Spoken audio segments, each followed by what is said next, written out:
Hello friends, कैसे हैं आप सब। मैं अनीता नीक्यो, मेरे चैनल में आप लोगों का बहुत बहुत स्वागत है। तो आज जैसे कि मैं आपको दे रही हूँ होम टूर, तो ये उससे पहले मैं आपको बता देती हूँ कि हम यहाँ पे किराए पे रहते हैं। तो पहले मैंने सोचा था कि होम टूर नहीं देती हूँ, क्योंकि जब अपना घर होगा तब मैं आप लोगों को होम टूर दूँगी। लेकिन फिर मेरे दिमाग में आया कि जहाँ पर हम इतना सारा किराया दे के रहते हैं, और फ्री में तो हम रहते नहीं हैं, किराया दे के रहते हैं, और उन लोगों ने तो हमें सिर्फ खाली कमरे दिए हैं। जो भी सामान है वो हमारा अपना है, तो वो दिखाना तो आप लोगों को बनता ही है। तो इसलिए मैंने कहा होम टूर तो मैं फिर दे ही देती हूँ आप लोगों को। और फिर आप लोगों को कैसा लगता है, आप लोग प्लीज़ कमेंट्स ज़रूर करना, और अगर आपको अच्छा लगता है तो लाइक ज़रूर करना। और क्या बोलते हैं, लाइक आप लोग बिल्कुल भी नहीं करते हैं, कमेंट्स भी करिए और सब्सक्राइब भी कर दीजिए मेरे चैनल को, और शेयर भी करिए। तो चलिए फिर देखती हूँ, क्योंकि अगल बगल में बहुत सारे लोग रहते हैं, तो अगर आवाज़ नहीं आई तो मैं आपको ऐसी ही बताती रहूँगी, नहीं तो वॉइस ओवर करना पड़ेगा मुझे बाद में। तो चलिए फिर दिखाती हूँ मैं आपको। वो हमारे कमरे के लिए हैं जी दो दरवाजे, एक आगे से है और एक पीछे से। तो ये है आगे वाला दरवाज़ा, और इस गैलरी में है एक रैंक है, मकान मालिक ने दे रखा है, एक हमारा है, तो जूते चप्पल रखने के लिए। तो जैसे ही ये दरवाजे से अंदर आते हैं तो यहाँ पे रखी है मैंने दो कुर्सियाँ, और यहाँ पे है ये छोटी साइज वाली अलमारी। तो इसमें मेरे और इनके ही कपड़े हैं, और अलमारी के अंदर मुझे कपड़े सही तरीके से रखने के लिए अच्छा लगता है, मुझे ऐसे अच्छा नहीं लगता है। तो एक साइड मैंने इनके कपड़े अच्छे नहीं लग रहे होंगे क्योंकि महंगे कपड़े नहीं हैं, इसलिए तो इधर मैं अच्छे तरीके से ही रखती हूँ तई लगा के। और इधर ये जैकेट जुकेट भी मैंने आजकल निकाल दिए हैं, तो इधर है। तो अलमीरा को मुझे इसी तरीके से रखना अच्छा लगता है, जैसे ही कपड़े सूखे और तई लगा के एकदम से, बाद में प्रेस अभी प्रेस करके नहीं रखती हूँ मैं, ऐसे ही रख देती हूँ, जब पहनते हैं तभी प्रेस करती हूँ। और इसके ऊपर रखा है मैंने सूटकेस, उसमें मेरी शादी के शायद 1 या 2 साड़ियाँ होंगी, उसके बाद मैंने कभी साड़ी नहीं बनाई है। और शादी के बाद शायद मैं 1 या 2 एक साथ अपने जेठ जी की शादी में गई हूँ। तो आप लोग बोलोगे कि जेठ की शादी में, तो कमेंट्स करके ज़रूर बताना, मैं वो स्टोरी भी आपके साथ शेयर करूँगी कि जेठ की शादी में मैं कैसे गई थी अपनी। तो यहाँ पे सूटकेस रखा है, और शादी में मैं उसके बाद किसी की शादी में नहीं गई हूँ। शादी के बाद 8 साल हो गए हैं, तो जेठ की शादी में गई हूँ, उसके बाद किसी की भी शादी में मैं। उसके ऊपर हमने स्पीकर रखा हुआ है, इसके पापा लेके आए थे, कह रहे थे कि मतलब बर्थडे उड्डे होता है तो उसमें काम आएगा, लेकिन खुद तो बर्थडे में आ नहीं पाए वो उस दिन। और यहाँ पे इसको बर्थडे में उस दिन टॉफ़ी टूफ़ी के डिब्बे मिले थे। और ये स्टीमर है यहाँ पे रखा हुआ, क्योंकि बच्चों को या भी सर्दियों में जुकाम खांसी लग जाती है तो। और ये है एक बड़ी सी खिड़की, तो यहाँ से ही आती है थोड़ी बहुत रोशनी। और ये वाली बड़ी वाली खिड़की है, लेकिन मेरे पास इतने पर्दे नहीं हैं, लेके आऊँगी, क्योंकि उधर से साफ दिखता है, तो इसलिए मैं यहाँ के लिए भी पर्दा लेके आना है मुझे। तो एक ये पर्दा है और एक ये पर्दा है, और एक उस रूम में लगाया हुआ है मैंने। और ये हमारा रूम, तो ये बेड है, तो मुझे डबल बेड लेने का बहुत ज़्यादा शौक़ है, और किसी भी चीज़ का नहीं है, क्योंकि मुझे ना बेड एकदम प्लेन होना और अच्छा लगता है, टिच होना चाहिए। एक खाने वाली चीज़ें और एक बेड, दोनों मुझे ऐसा चाहिए कि टिच। तो मुझे ये वाला भी अच्छा ही है, लेकिन ये गद्दा थोड़ा सा ऐसे हो गया है, ऊपर नीचे सा लगता है मुझे, और मुझे चाहिए एकदम प्लेन सा। तो मुझे बहुत शौक़ है मुझे डबल बेड लेने का। तो ये है 4x6 का बेड, और ये पूरा खाली है, इसमें 1-2 बैग होंगे जो हम गढ़वाल लेके जाते हैं। तो इसमें मेरी रजाई गद्दे नहीं है, क्योंकि सारे उस वाले बेड में है, इस वाले बेड में मैंने कुछ भी नहीं रखा है, खाली ही रखा है। और बस इस रूम में कुछ नहीं है। थोड़ा सा मैंने एक ये फ़ोटो लगाई है, तो ये हमारी शादी की है, तो आप लोगों को दिख रहा होगा कि पता नहीं। और यहाँ पे है मैं और मेरी ननंद की फ़ोटो। तो मेरी ननंद जब बहुत पहले अपनी बड़ी वाली लड़की को लेके आई थी, तब की फ़ोटो है ये। और मेरा भी ये बड़ा वाला लड़का है जो मेरी गोदी में है। तो ये बहुत पुरानी फ़ोटोएँ हैं, 3-4 साल पहले की। और इस साइड है हमारी एलसीडी।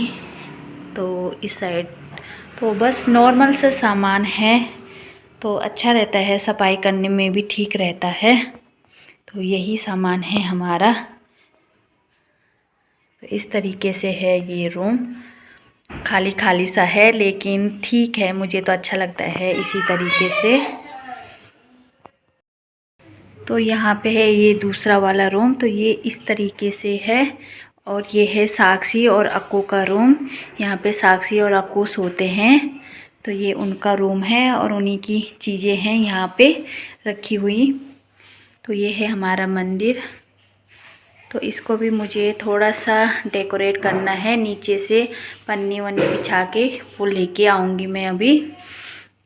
और यहाँ पे है जी हमारा ये शीशा, और यहाँ पे है ये मेकअप का सामान। यहाँ पे आजकल कम और दवाइयाँ ज़्यादा हो रखी है, क्योंकि साक्षी की तबीयत थोड़ी आजकल ख़राब चल रही है। तो ये है उसकी टॉनिक जो हम कल ही लेके आए हैं, और ये है मेरी दवाई जिसके सहारे की मैं जीती हूँ।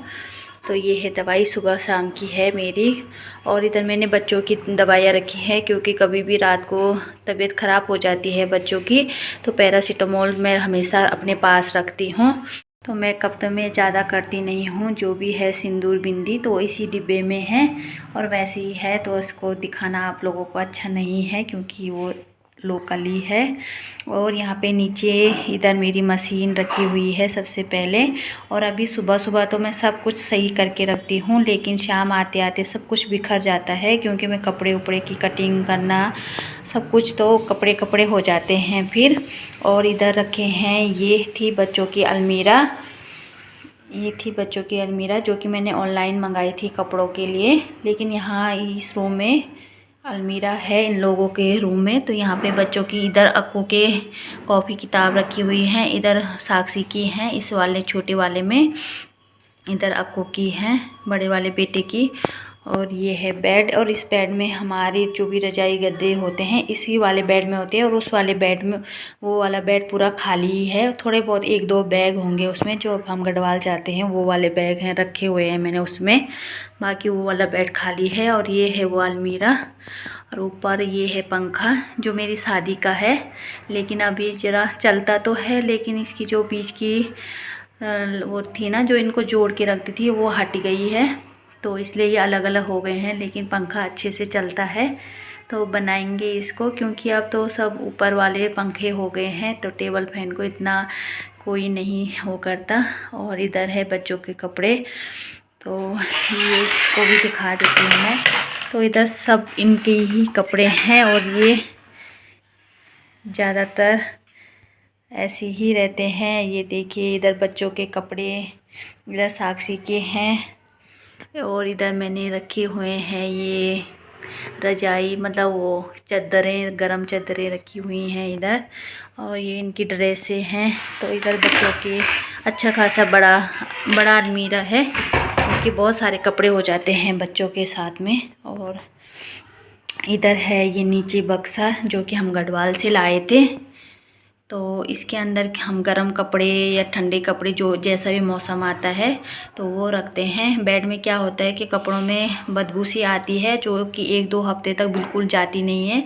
लेकिन इन बक्सों में क्या होता है कि इन बक्सों में कपड़े रखते हैं तो उनकी स्मेल नहीं आती। एक दिन धूप में रखो तो उड़ जाती है जो भी है। पर बड़ा बक्सा नहीं है, इसलिए रजाई गद्दे तो रखने ही पड़ते हैं हमें बेड में। और ये मैंने एक एक रजाई और एक एक कंबल जो है निकाल के रखा हुआ है। अभी तो रजाई से कम काम चल जाता है, लेकिन अगर ठंड और बढ़ेगी तो एक एक रजाई, एक एक कंबल और ओढ़ना पड़ेगा। तो इस तरीके से, और मुझे रजाई कुछ भी चीज़ हो वो कोने से कोना मिला के रखना बहुत अच्छा लगता है, तो इसीलिए मैं ऐसे ही रखती हूँ। और ये काम मेरा ही है, ये मैं किसी को नहीं करने देती, क्योंकि फिर मैं किसी का करा हुआ मानती नहीं हूँ ये चीज़ें। तो बस ये है ये वाला रूम। तो गैलरी के इस साइड उन्होंने ये 2 रूम बनाए हुए हैं, काफ़ी बड़े बड़े और अच्छे बनाए हुए हैं, अलमीरा वगैरह सब है। और गैलरी के इस साइड, एक साइड इन्होंने इस साइड किचन बनाया है और इधर टॉयलेट बनाया है। तो अब दिखाती हूँ मैं आपको किचन। जैसे ही एंट्री करते हैं तो यहाँ पे मैंने दोनों आटा और चावल के ड्रम रखे हुए हैं और ये है उसकी परात। तो मुझे रात को डर लगता है कि कहीं कॉकरोच वगैरह इसमें चले ना हो, तो इसलिए मैंने कपड़े से ढक के रखते हैं हम इसको हमेशा। और इधर मैंने रखा हुआ है ये सिलवट्टा, ये है सिलवट्टा रखा हुआ है। और ये है फ्रिज, तो ये भी हमने अभी 2 या 3 साल ही हुए हैं इसको, तो ये भी हमने अभी ख़रीदा है। इसके अंदर अभी कुछ नहीं है, दूध भी नहीं है, दूध होगा हाँ, मलाई या दूध होगा बस। और इधर इस तरीके से है।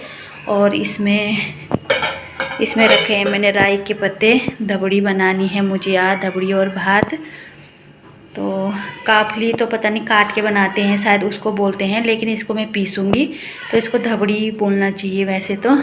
और ये वाला रैंक अभी खाली हो रखा है क्योंकि सारे बर्तन जो है धुले हुए हैं। तो इस तरीके से है ये, इन्होंने अच्छा सा बनाया है। किचन भी खूब अच्छा बड़ा सा है। और ये है ऊपर दालों के डिब्बे, मेन दाल है जो कि हम खाते हैं, बाकी नहीं है। जो ही अरहर मल का है ये भी हम नहीं खाते हैं, जब मजबूरी होती है जल्दबाजी में तभी हम बनाते हैं। और फालतू के डिब्बे रखना मुझे बिल्कुल पसंद नहीं है, इसलिए मेन जो चीज़ें होती है वही मैं रखती हूँ।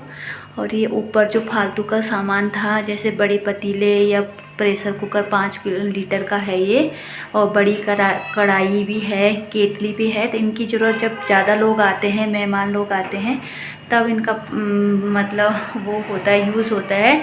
तब तक मैंने इनको ऊपर ही रख दिया है, पर तरीके से रखूँगी।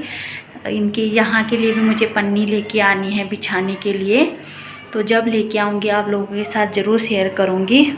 और यहाँ पे इन्होंने आटे चावल रखने के लिए भी यहाँ पे ये लकड़ी का बनाया हुआ है, लेकिन मुझे यहाँ से थोड़ी सी स्मेल सी आती है। तो यहाँ पे ये 2 डिब्बे रखे हैं जो फालतू दाल दूल बच जाती है, तो वो यहाँ पे रखी है। और इधर रखा है मैंने ये प्रेशर कुकर वगैरह, और उस टोकरी में है सूजी और बेसन, ऐसी चीज़ें ही हैं। नीचे है मिक्सी वगैरह। तो अभी मैंने सारी चीज़ें ऐसी ही रखी हुई हैं, अच्छे से मतलब सही से नहीं रखा है। और इधर की तरफ है ये भी मैंने ऐसे ही लगा के रख दिया था, ऐसे ही रख दिया था। तो इसके नीचे भी मुझे पन्नी बिछानी है। और फिर आटे चावल का ड्रम भी शायद इसी के अंदर रख दूँगी मैं। तो बस ये था किचन। तो आप लोगों को कैसा लगा आप लोग ज़रूर बताना। और ये है प्याज और आलू की टोकरी जिसमें आलू ख़त्म हो गए हैं, तो प्याज है। और इधर साक्षी ने अपने लिए गर्म पानी लगा के रखा हुआ है। तो बस इस तरीके से है। और इधर है ये दोनों रूम, और ये है लंबी सी गैलरी, और ये है बाथरूम। तो बाथरूम और टॉयलेट दिखाना तो क्या है आप लोगों को। तो ये है पीछे का दरवाज़ा, तो यहीं से हम ज़्यादातर अंदर या बाहर आते रहते हैं। तो यहाँ पे है इन आंटी लोगों का खेत, छोटा सा सगोड़ा बोल सकते हैं। तो वो लोग तो खाते नहीं हैं ये हरी सब्ज़ी, क्योंकि वो और उनकी बहू यहाँ पे रहते हैं। तो वो लोग हमें बोलते रहते हैं कि तोड़ लिया करो जो भी चाहिए, पूछना मत। तो मैं बोलती हूँ, जब बोलते हैं तो मैं यहीं पे पानी वानी मैं ही डालती हूँ, जो भी निलाई गुड़ाई होती है मैं ही करती हूँ, क्योंकि आंटी को इतना टाइम नहीं है। बहू का छोटा सा बेटा हुआ है अभी, तो आंटी को इतना टाइम लगता नहीं है, तो मैं ही करती हूँ। क्योंकि किसी का भी कोई फ्री का नहीं होता है, जब तक मेहनत ना करो तब तक अच्छा नहीं लगता है दूसरों का कुछ भी खाना। तो मैं यहाँ पे निलाई गुड़ाई करके पानी वानी डालना, तो ये मेरा ही काम है। वो लोग लेके जाते भी नहीं हैं, वैसे भी हमें ही बोलते हैं कि तुम ही कर लेना। और यहाँ पे मुझे चूल्हा भी बनाना है, तो अभी सोच रही हूँ बहुत टाइम से, लेकिन बना नहीं पा रही हूँ। तो ये है जी दरवाज़ा पीछे का। उम्मीद करती हूँ कि आप लोगों को बहुत अच्छा लगा होगा, और जिस तरीके से मैं समझा पाई हूँ मैंने पूरी कोशिश करी है आप लोगों को समझाने की। तो बस चलती हूँ, फिर मिलते हैं अगले ब्लॉग में। और प्लीज़ मेरे चैनल को सब्सक्राइब कर दीजिए, अगर आपने अभी तक सब्सक्राइब नहीं किया है तो प्लीज़ चैनल को सब्सक्राइब कर दीजिए, और शेयर भी करिए, लाइक तो बनता है, और कमेंट्स करके ज़रूर बताना कि आप लोगों को कैसा लगा। तो चलिए तब तक के लिए बाय बाय।